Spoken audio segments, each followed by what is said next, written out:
7 ways British and American weddings are very different. Now, I don't know how different weddings can be, but here we are. We got a video on it, and we got 7 different ways. Can't wait to be surprised. And yeah, just check this out and see what we got. So for any non-hitched American gals out there, instead of saying things like, always the bridesmaid, never the bride, just move to Britain. You'll get a much better deal.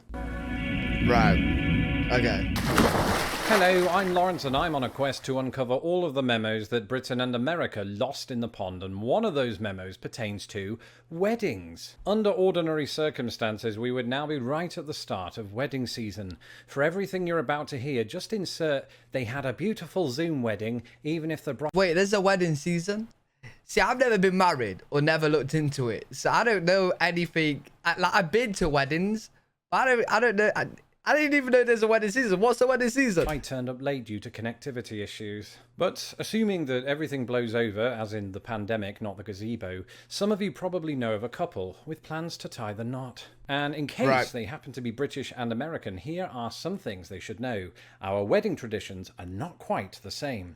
To gain further insight, I myself married an American. That's not the reason I married her. I mean, there was genuine affection. Yeah. And my wife was one of the lucky ones who married a majestic accent. Could the same happen to you? Thank you to datebritishguys.com for sponsoring this video. This year, they are celebrating 10 years of transatlantic matchmaking. Is there a British fellow in your future? Follow the link in my description for more details. Wait. There's a website for American women to find British men to date? Fair enough. In the meantime, dust off your hats and have your speeches at the ready as we raise a glass and magnifying glass to 7 ways British and American weddings are very different. Let's see. Bachelor... On either side of the pond is that went too quick. Different. I'm a slow reader. Bachelorette parties. Right, okay.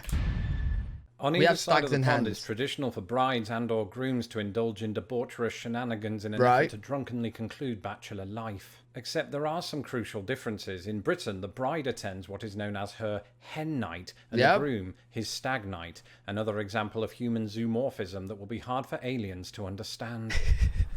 As mind this, the hen night often consists of the bride and female friends getting wasted and laughing at naked butlers. Apparently this tradition has gained some traction in the US, where male strippers are occasionally hired in the absence of... Wait. Are we about to get into, in America, you don't have hen and stag nights? Husbands-to-be. For the lads, it's all about the destination weekend. In Britain, stag nights have become stag weekends. The groom and his mates head off to Amsterdam, but definitely not because of the inhalable plant life and legalized brothels. A few months ago, I actually went on a stag night, and it was in Benidorm, and we went for like... Wait, how many nights was it? 5 nights? Yeah, it was crazy. It was crazy. It was the only stag I've ever been to. I've got another stag next year as well. It was the only stag I've ever been to this year, and it was wild. I mean, like, dressing up. A load of men dressing up in girl outfits, in Catwoman outfits. I was in a cat dress, walking around Benidorm with a it was mad. It was mad. In the US, such gatherings are called bachelor parties. The groom and his buddies head off to Nevada, but definitely not because see previous comment. Oh, for like, Nevada, Vegas, right? Interesting. What? So, I'm a little bit confused. Is it not as common for you Americans to have like a night where the two parties will go crazy? So like the stag and the hen, the man and the woman, like go off on it. You know what I mean? Americans love hats. To this day, people in Texas still cite Yosemite Sam as their style icon, and the baseball cap continues to grace the heads of baseball players, normal Americans, and Vanilla Ice. But there's one occasion when Americans leave the hats at home. Weddings. Oh, Coming really? from Britain, I thought this was notable. Back home, there's a significant amount of crossover between how women dress for weddings and how they dress for ascot. Wait. Women for weddings don't wear hats, do they? What? Huh? Do they? I don't even know. I'm pretty sure that... I don't even know. Except instead of betting on horses, they're betting on how long the marriage will last. Oh, wow. And ever so occasionally, British men, usually the groomsmen, will don top hats. This is less of a tradition in America, where wedding hats aren't a big part of the cultural landscape. Pause. I've never seen anybody in the UK wear a top hat at a wedding, or nor have I been to a wedding and seen anyone wear one. Let me know if you're from the UK and you've seen people wear them, but I have not. To be fair to Americans, though, top hats went out of fashion stateside before the war, whereas in Britain it's still illegal for babies to be born without them. When leaving the maternity ward, we even get a complimentary monocle and brolly.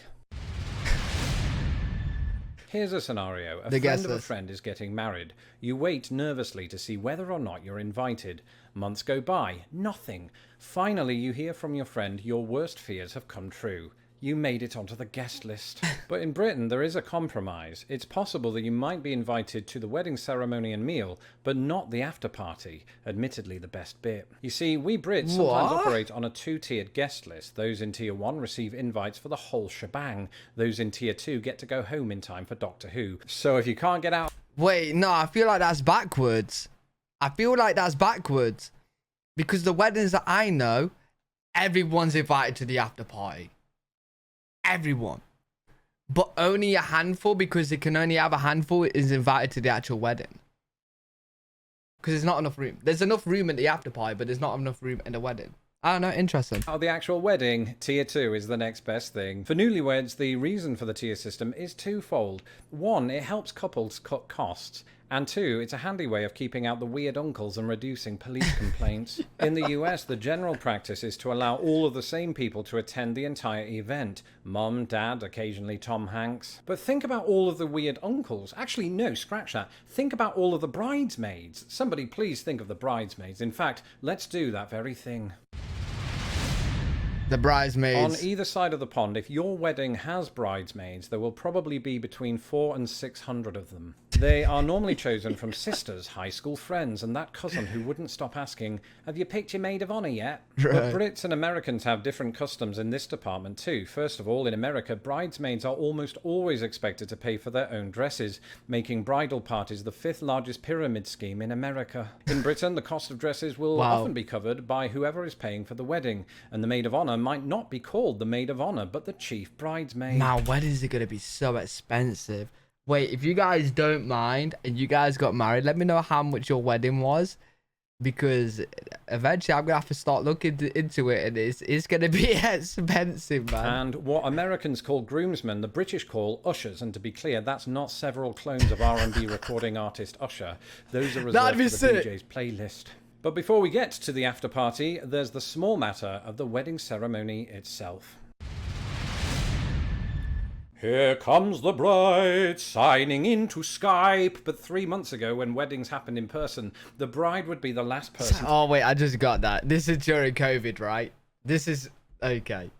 Here comes the bride coming in Skype. Nice. To enter the room. At least in America, where she is normally preceded by the bride. I wonder if anyone did that actually in COVID. Do you reckon anyone got married in COVID and he had like a Zoom call or something with like the party stuff? Party. Think of it as the main event after the supporting act. It's the Stones opening for Prince, the Monkees opening for Hendrix, or Good Mythical Morning opening for Lost in the Pond. Lost in the Pond. Let's take a look at what Lawrence has to say. In Britain, this is traditionally flipped. Not only do bridesmaids get a free dress, they also get to enter last. So for any non-hitched American gals out there, instead of saying things like, always the bridesmaid, never the bride, just move to Britain, you'll get a much better deal. Ultimately, I don't get that. Oh, he means because you get the free dress and stuff. Right. I didn't get that at the start. I needed context. Bridesmaid, never the bride. Just move to Britain, you'll get a much better deal. Ultimately, of course, all eyes will be on the bride. Well, obviously. Almost all. Huh? Things that both countries consider bad luck. Black cats, walking under ladders, and seeing the bride before the wedding day. Right. But on that last one, Brits and Americans adopt slightly different rules, proving once more that superstitions are grounded in rock-solid science. In America, it's traditional for the groom to see the bride once Daydream Believer is over, or once the bridesmaids have sat down. That's when the bride walks down the aisle. She's ravishing, so the groom adopts an expression indicating as much, even as the half-remembered words "last night" and "Monica's massage parlour" enter his head. In Britain, the groom traditionally faces away from the bride until she's standing beside him. This is useful because it helps... Wait, is this true? So in Britain, you can't watch the bride walk down? Oh, I am. That's the best part. Stiffen his upper lip while no one's watching. Finally, as they stand face to face and say their vows, all of that good work comes undone in a momentary, undignified wobble. Time for a stiff drink. The bar. For me, this is the real main event. The Stones and Prince have left the building, if not the DJ's playlist, and it's time to hit the dance floor. And if you're anything like me, this cannot be done before you've quaffed at least 3 pints of Carlsberg. Right. This is where the nighttime bar comes in. In Britain, and this might cause a few American gasps, this is normally a cash bar. That means guests are expected to pay for their own drinks, making wedding dinners the 5th largest pyramid scheme in Britain. I suppose you've got to pay for those dresses somehow. Wait, no, but that makes sense though. Like the after party at a wedding, right? If you go to an after party at a wedding and I go, I would just automatically assume I'm going to be paying for my own drinks. Because it's expensive. There's a lot of people. I wouldn't expect whoever's getting married to be paying for that. That's crazy. In America, since those dresses aren't included in the budget, the remaining money goes to funding an open bar. Huh? This accounts for why I have absolutely no memory of my sister-in-law's wedding. That's it for this episode. Let me know in the comments below if you know any British American that's couples. wild. Don't forget to share this video. That's really cool though. That's actually really cool. Yeah, you gotta let me know if there's any British American couples, right? Which one did you do? Did you do the American wedding or did you do the British wedding? But really good video. I really enjoyed that. Let me know what you guys think in the comment section. If you guys enjoyed, make sure you leave a thumbs up, subscribe for more content. I'm live every single day on twitch.tv/LPWG. If you guys want to check me out over there, and I'll see you all in the next video. Peace.